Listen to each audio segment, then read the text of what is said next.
We're going to look at the full onboarding process here within Hub.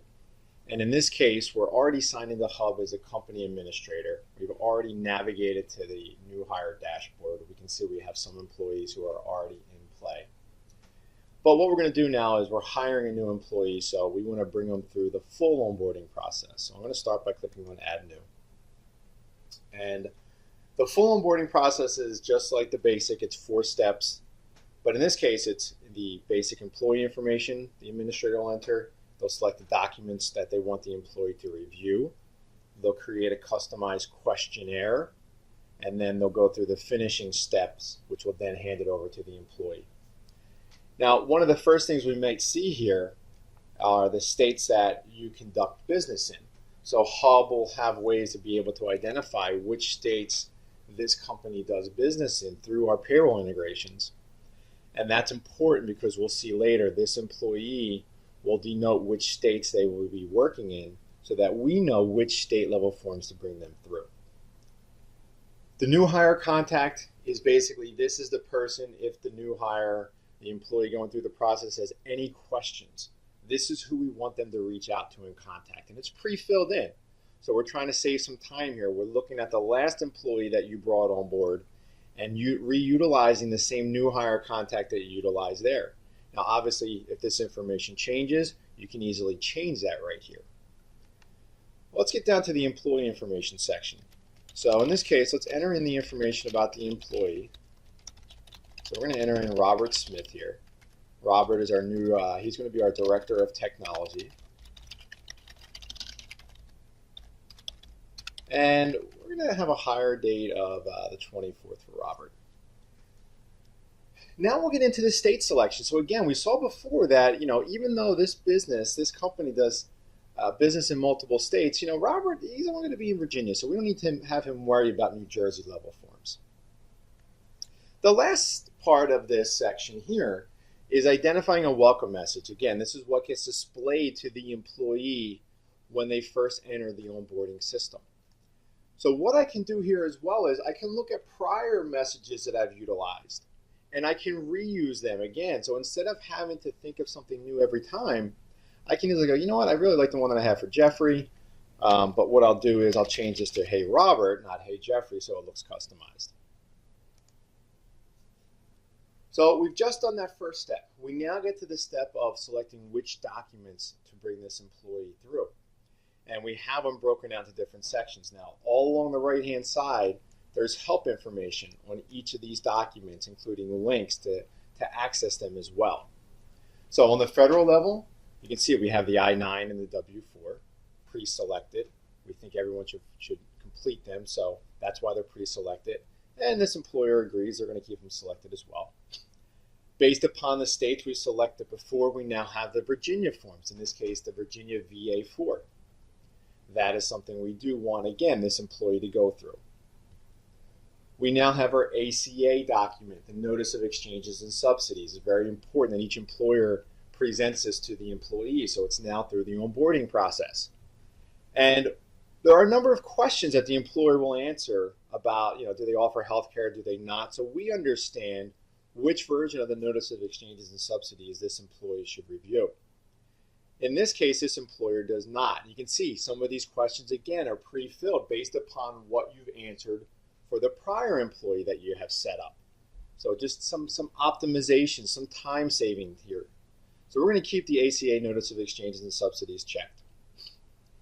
Now we get down to the custom document. So this is where I can really add anything into the process that I would like. Assignment of intellectual property agreements, confidentiality agreements, non-solicit documentations, my employee handbooks, my health benefits, healthcare documentation. Whatever I want as the employer, I can bring into this process. And you can see we have 2 options. One, I can upload a new one from my computer. Or 2, I could see documents that I previously have used for other employees and reuse them over again. So in this case, I have my general assignment of intellectual property and confidentiality agreement. It's the only one I've used so far. I want Robert to do that, so I'm going to click that. The next thing I want to do, though, is I want to start bringing my employee handbook into the fray. So I want to open up real quick my Word document, This is the actual employee handbook for Dunder Mifflin. So we can see it's pretty extensive. It's got a lot of great information in here. But I'm going to go down to this page right here. We can see we have these tags built inside of it. So what the employer can do is reutilize the same document over and over again, but utilize this group of tags, we call them merge tags, so that it gets customized to each employee's experience. So whether I want to put the employee's name somewhere, their address somewhere, their social security number, their date of birth, every piece of information we're collecting about the employee will have an associated merge tag inside. So in this case, I can see I want the employee's signature to go right here, and I want their full name in uppercase to go here. So these merge tags are great ways that we can reuse the same document over and over and over again, but it'll be customized to each employee's experience. So let me go back now. Let me upload a new document. I'm going to upload that handbook that we just looked at. And we can see the document addition is 2 steps. First, I select the document from my computer. So I'm going to select that handbook. It's predefining what we think is a good name for this document based upon the way that the actual file name was. I kind of like that. I'm not going to change it. And now I can add a description. So this is our official company handbook. Now as I upload it, what the onboarding system does is it inspects that document. It says, okay, let me see. Let me make sure that this is exactly what they want to utilize in the process. So we can see this document has 40 pages. We did detect that it requires an employee's signature because it has that employee's signature tag on page 5. So this review step is a great way for the employer to say, yep, this is exactly what I want. Let me add this to my process. Now sometimes I have these documents here. Here I have 2 selected for the employee, but I don't really like the order that they're in. So if I don't like the order, what I can easily do is grab them and drag them so that I say, you know what, I want the employee handbook to come first in the process, then I'll do the IP and confidentiality agreement. So I'm going to save and continue. I'm going to now build my questionnaire. First part is direct deposit. Do you want to let them enroll in direct deposit? Do you want to get emergency contacts from them? We're still working here on some pre-built questions. These are questions that we detect most employers seem to add. So the questionnaire allows me to customize this process for the employee. I can add any custom questions in play that I want them to answer. Do they have any food allergies? Do they want to enroll in the company benefit plan? Anything you can imagine could be added as a custom question. You can see, just like documents, I can create new ones, or I can select existing ones that I've utilized already. In this case, I'm going to keep it a little bit simpler for this employee. I'm not going to worry about any questions. So let me save and continue. I'm now in my review step. This is the last step before we hand it over to the employee. So we got the information. This is Robert. He's going to be our Director of Technology. Here's a list of documents we've selected for him to review and sign. We have some questions that he's going to answer.